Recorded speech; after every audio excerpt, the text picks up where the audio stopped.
Well, BART has now identified the likely causes of a series of problems that plagued the public transit system recently. In total, there were 9 separate incidents. One forced the tunnel to the East Bay to close as smoke was billowing up. It pushed riders out. And Crowd 4's Terisa Estacio joins us now from our newsroom with details on what BART has sort of figured out here. What have they determined? Well, Justine, this was a lot of chaos, and the report is nearly 30 pages long. It was conducted by an outside agency, and it really dives deep into what happened and why, and BART's responsibility in it all.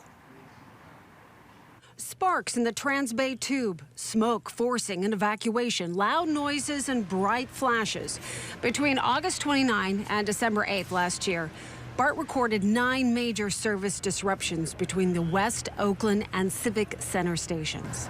What the report tells us is that there's no one thing that caused these incidents that were very similar. And in some ways, that's frustrating because instead, it's a series of almost a dozen things that was leading to an environment.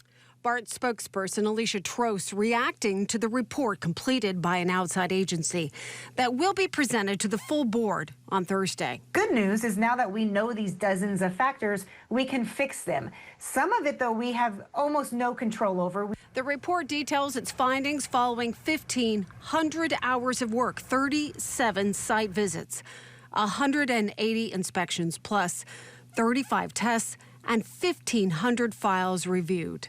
It includes pictures like this one, zeroing in on their findings. We do know that the big Civic Center event that caused a lot of smoke inside the station, that was caused by what most likely was an aluminum can that when the trains pass through, it creates so much force, it just bounced right into the third rail. Trout says that some issues BART crews have already tackled and others that are outside their control. But there's definitely things here that we can do that are within our control. And some of it leads back to our infrastructure and some of it doesn't. And so that is part of what is a little frustrating with how do we make sure we minimize risk as best as possible. The good news is since we've done these things in the past few weeks, we haven't seen any similar incidents.